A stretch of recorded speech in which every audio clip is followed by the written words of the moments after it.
नमस्कार छात्रों, सुधीर शर्मा क्लासेस पर आपका स्वागत है। एक्सरसाइज 8.1 का क्वेश्चन नंबर 4 जैसे कि बोर्ड पे लिखा हुआ है।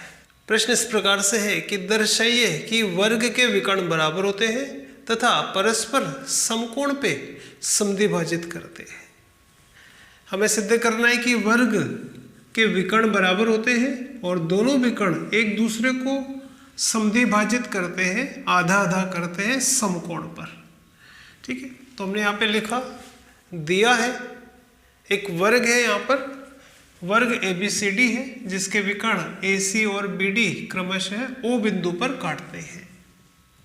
ठीक है, ये तो हमें दिया है। सिद्ध करना है कि इसके दोनों विकर्ण, वर्ग के दोनों विकर्ण बराबर होते हैं। तो यहाँ हमें सिद्ध करना होगा विकर्ण AC विकर्ण BD के बराबर होगा और हमें सिद्ध करना है कि विकर्ण एक दूसरे को समद्विभाजित करते हैं। ठीक है, यानी इस विकर्ण को ये वाला विकर्ण दो भागों में विभाजित करेगा।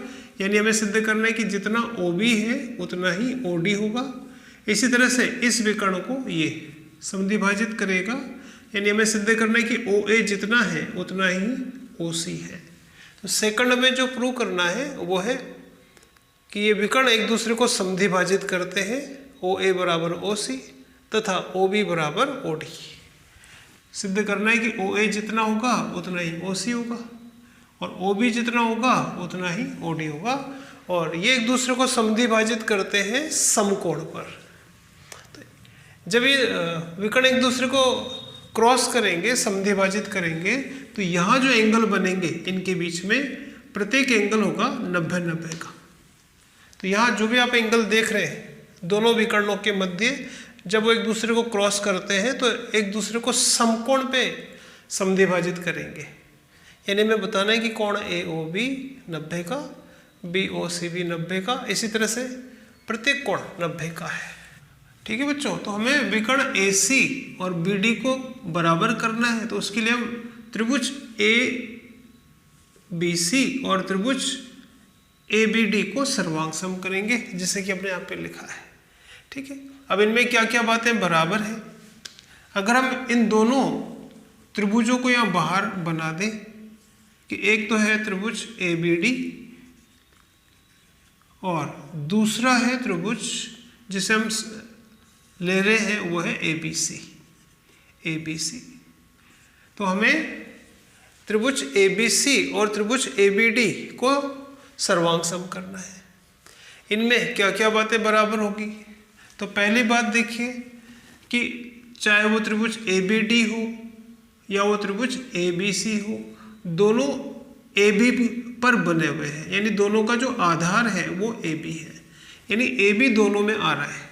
तो पहली बात जो इनमें समान है कि दोनों में एक भुजा AB कॉमन है, दोनों में आ रही है।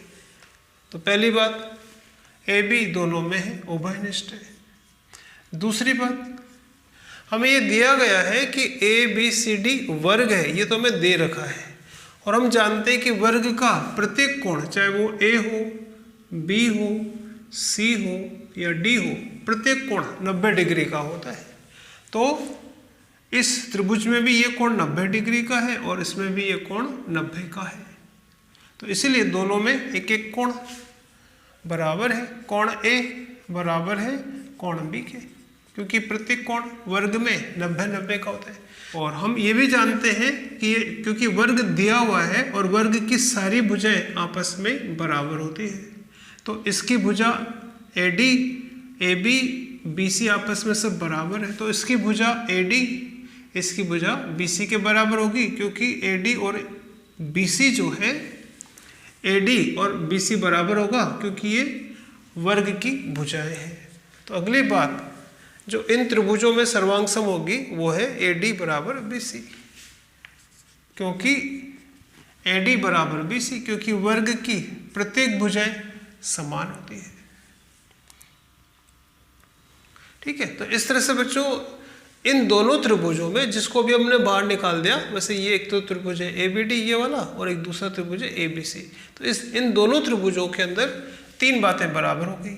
तो इस तरह से हम कह सकते हैं कि त्रिभुज ABD सर्वांग सम है, कॉन्ग्रुएंट है त्रिभुज ABC के।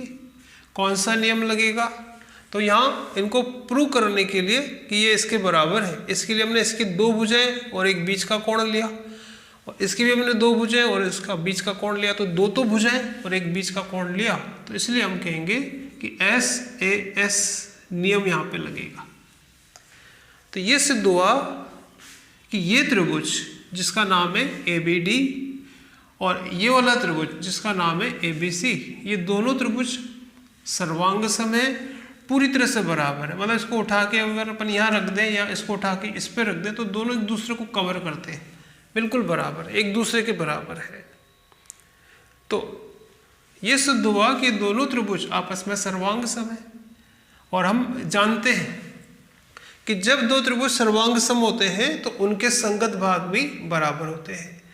ठीक है, जैसे इस त्रिभुज की भुजा AB इस त्रिभुज की भुजा AB के बराबर है, इस त्रिभुज की दूसरी भुजा AD इसकी दूसरी भुजा के बराबर है। तो इसी प्रकार इस त्रिभुज की थर्ड साइड इस त्रिभुज की थर्ड साइड यानी BD बराबर होगा AC के, BD बराबर होगा AC के। तो इसीलिए हम कह सकते हैं कि BD बराबर होगा AC के।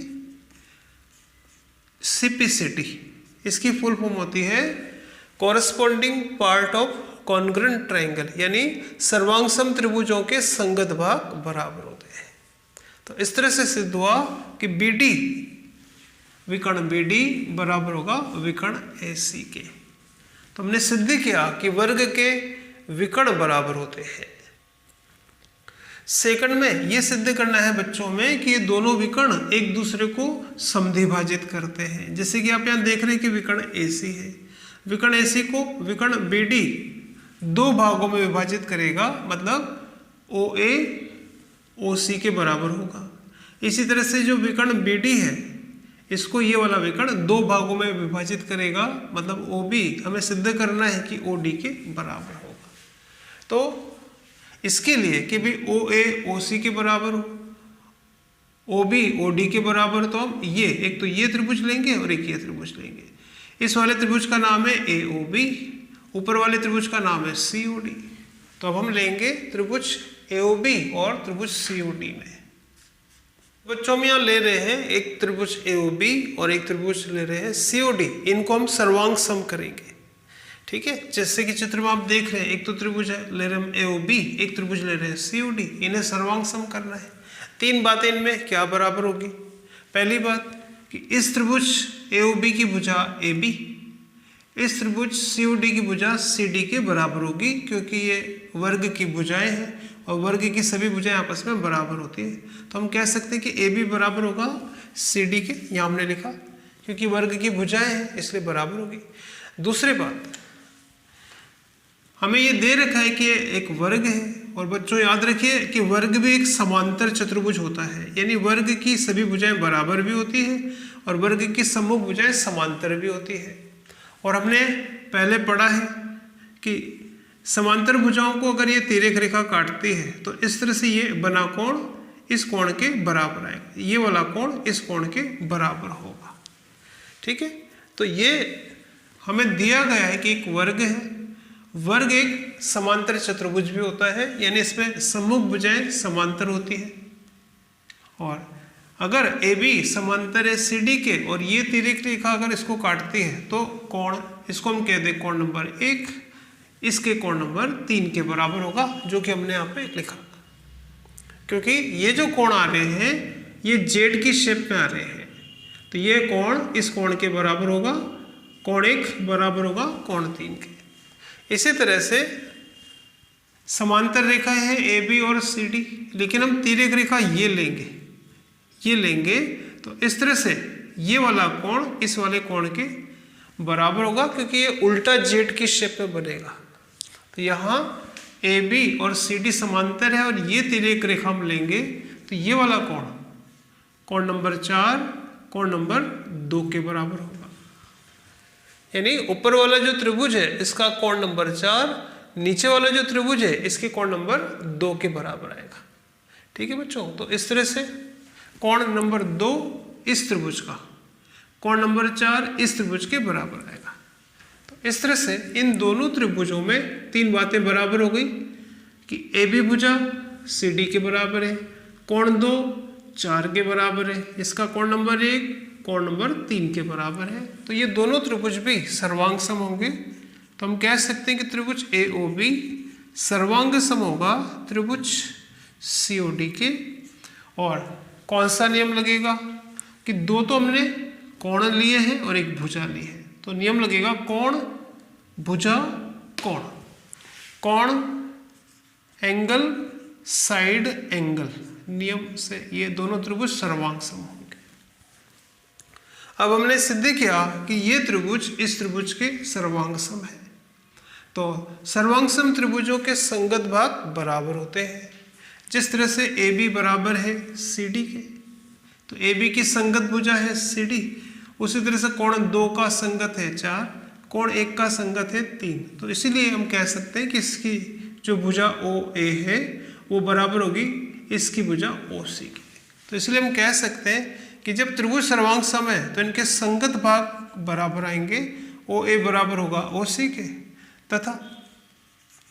तथा इस त्रिभुज की भुजा ओ बी बराबर होगा ओ डी के, ओ बी बराबर होगा ओ डी के, क्योंकि सर्वांग सम त्रिभुजों के संगत भाग बराबर होते हैं। तो ये था बच्चों सेकंड। ठीक है बच्चों, तो ये थर्ड वाला प्रूव करने के लिए कि इन विकर्णों के मध्य जो कोण होगा प्रत्येक कोण समकोण होगा। ठीक है, तो इसको सिद्ध करने के लिए हम ले रहे हैं एक तो त्रिभुज ए ओ बी, एक तो ये वाला त्रिभुज लेंगे और एक ले रहे हैं ए ओ डी। तो हमने यहाँ पे लिखा त्रिभुज ए ओ बी और त्रिभुज ए ओ डी, इन दोनों त्रिभुजों का हमें अब सर्वांग सम करना है। क्या इनमें बातें बराबर है? तो हम ध्यान दीजिए, एक तो ये त्रिभुज और एक ये त्रिभुज लेंगे। दोनों में अब देखिए ओ ए साइड दोनों के अंदर कॉमन है, ओ ए साइड इसमें भी है इसमें भी है। तो हमने लिखा कि ओ ए साइड दोनों में है, यानी इन दोनों त्रिभुजों में एक भुजा कॉमन है, ओ ए दोनों साइड में है। दूसरी बात, इस त्रिभुज की भुजा ए बी इस त्रिभुज की भुजा ए डी के बराबर। क्यों? क्योंकि ये वर्ग की भुजाएं भी है और हम जानते हैं कि वर्ग की प्रत्येक भुजा बराबर होती है। तो ए बी बराबर होगा ए डी के, वर्ग की भुजा इसलिए बराबर है। तीसरी बात, इस त्रिभुज की भुजा ओ बी इस त्रिभुज की भुजा ओ डी के बराबर है। ये भी हमने यहाँ पे सिद्ध किया है, इसके पहले हमने सिद्ध किया है। ठीक है, तो इस तरह से इस त्रिभुज की तीन बातें इसकी तीन बातों के बराबर हो गई और इसकी तीन बातें ओ ए दोनों में कॉमन है, ए बी इसके बराबर है और तीसरी बात की है। तो इन्हें सिद्ध करने के लिए हमने इसकी तीनों भुजाएं इसकी तीनों भुजाओं के बराबर किया। तो इसलिए हम कहेंगे कि त्रिभुज ए ओ बी सर्वांग सम है त्रिभुज ए ओ डी के।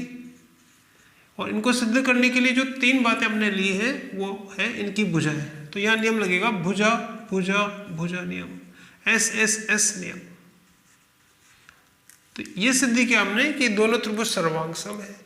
अब इनके संगत भाग बराबर होंगे तो हम कह सकते हैं कि इस त्रिभुज का कोण ये ए ओ बी इस त्रिभुज के कोण इसके बराबर आएगा ए ओ डी के। तो इसलिए हम कह सकते हैं कि कोण ए ओ बी बराबर होगा कोण ए ओ डी के। ठीक है, लेकिन हम यहां देख रहे हैं कि बी ओ डी एक सरल रेखा है, बी ओ डी एक सरल रेखा है और सरल रेखा पर बने कोणों का योग होता है 180। तो सरल रेखा पर बने कोणों का योग होता है 180। तो यानी इन दोनों कोणों का टोटल आएगा 180, यानी कोण ए ओ बी। तो कोण, क्योंकि कोण ए ओ बी प्लस कोण ए ओ डी, क्योंकि एक सरल रेखा पर बन रहे हैं, इनका टोटल आएगा 180। तो ये दोनों कोणों का टोटल 180 भी है और ये दोनों कोण आपस में बराबर भी है।